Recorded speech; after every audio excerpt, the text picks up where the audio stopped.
Praise the lord.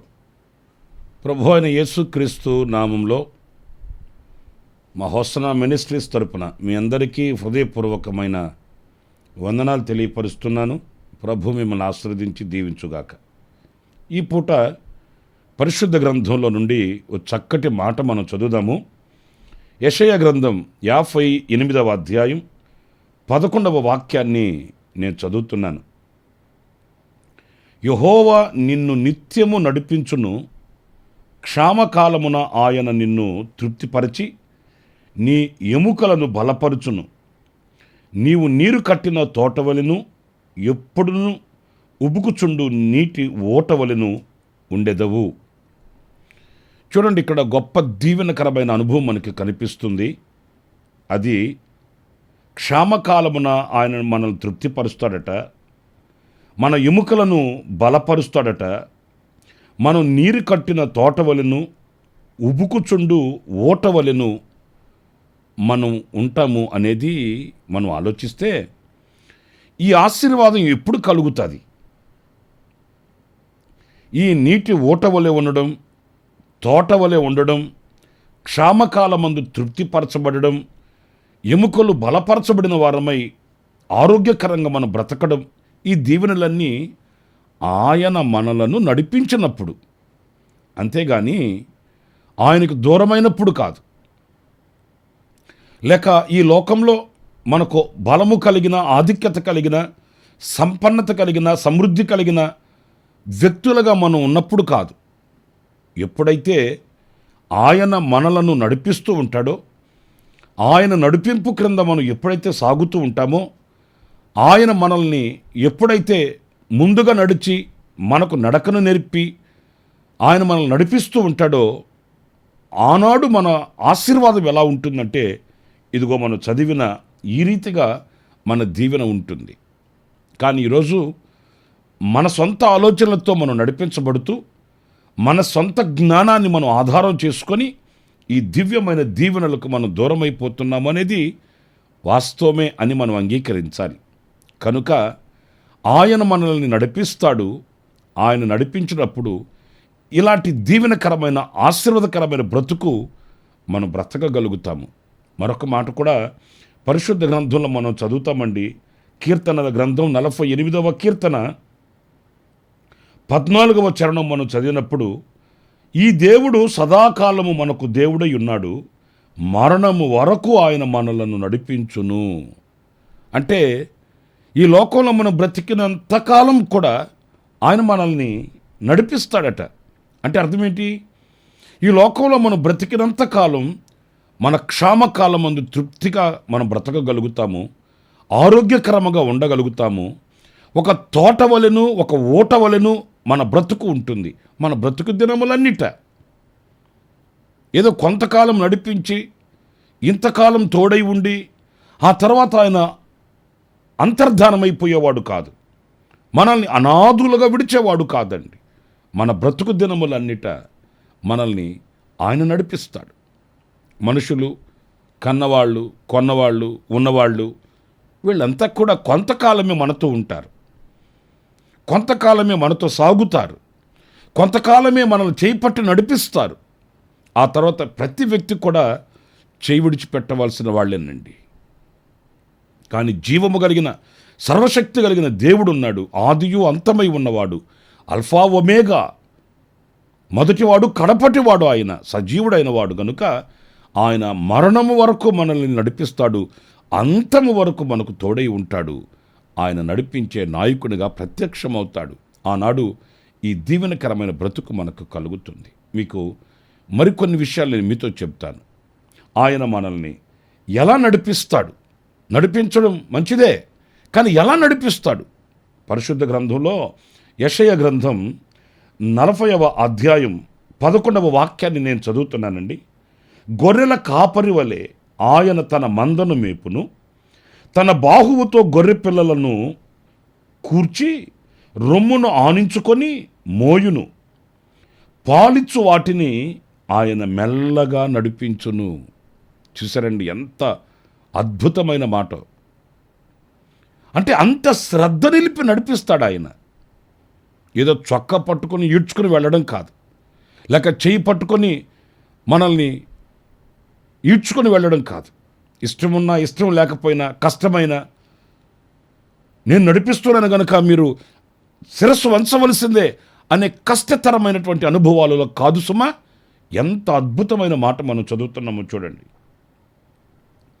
ఆయన తన మందను గొర్రెల వల్లే నడిపిస్తాడట, తన బాహువుతో గొర్రె పిల్లలను రొమ్మును ఆనించుకుంటాడట, పాలిచ్చు వాటిని మెల్లగా నడిపిస్తాడు.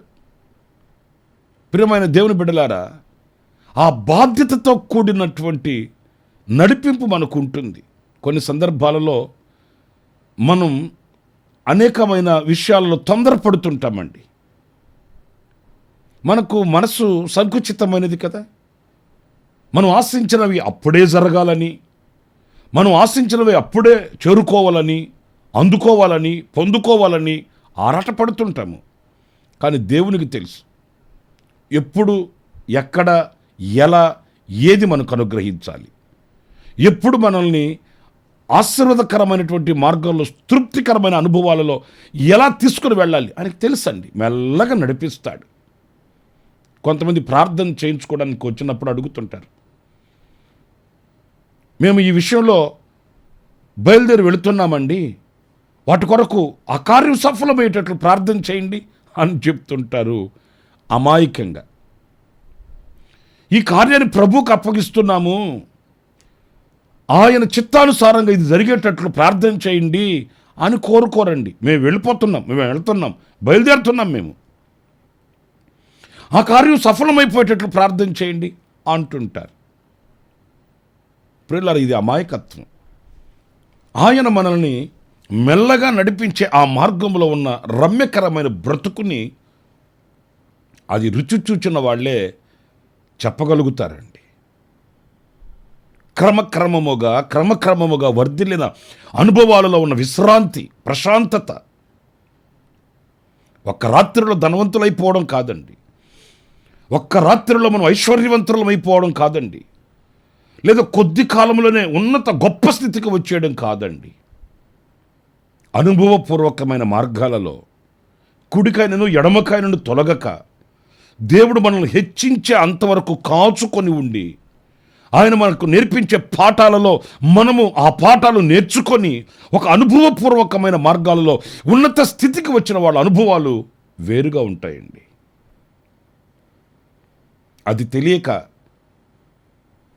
కష్టమంటే ఎరుగక, విలువ తెలియని పరిస్థితులలో అందలమెక్కిన వాళ్ళ పరిస్థితి మనం కళ్ళతో చూస్తూనే ఉన్నాం. అది శాశ్వతంగా నిలవదు.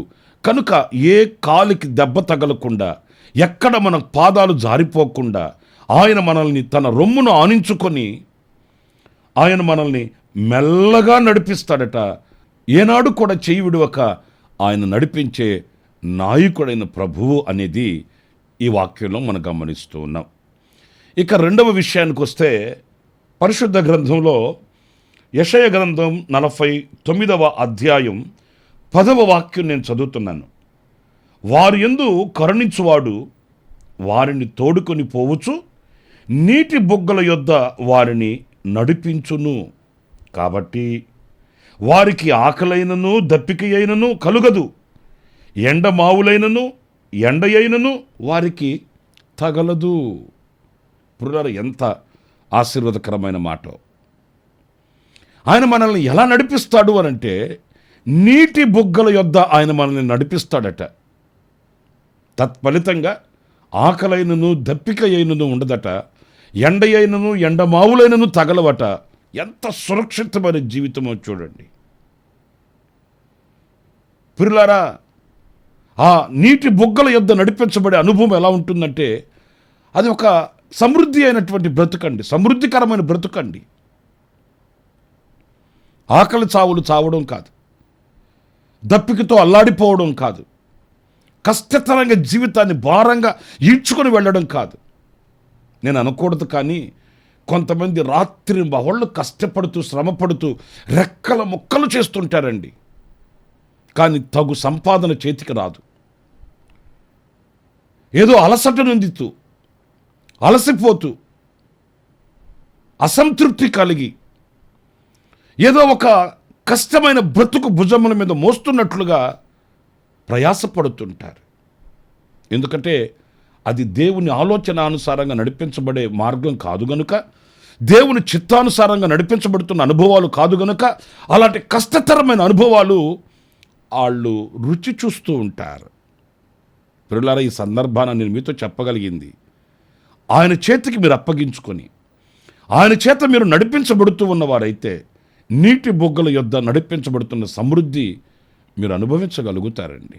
కీర్తనకారుడైన దావీదు చూడండి, హృదయానుసారుడు, దేవుని హృదయానుసారుడు, అంటే దేవుని హృదయానుసారంగా నడిపించబడే వ్యక్తి.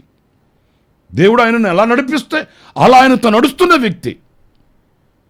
ఆయన సాక్ష్యాన్ని మనం వింటాం కదా, నా గిన్నె నిండి పొర్లుచున్నది అన్నాడు.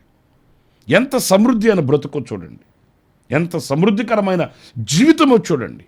మరి ఈరోజు ఆ సమృద్ధిని మనం ఎందుకు అనుభవించలేకపోతున్నాము అనంటే, మనం ఆయన హృదయాన్ని అనుసరించి నడిపించబడుతున్న వారము కాదు గనుక, మన ఇష్టానుసారంగా మనం నడుస్తున్నాం, మన నిర్ణయాలు మనం తీసుకుంటున్నాం, మన ఆలోచనలు నెరవేర్చుకోవాలని తహతహలాడుతున్నాం గనుక ఆ దీవెన మనకు దూరమైపోతుంది అనేది సత్యమండి.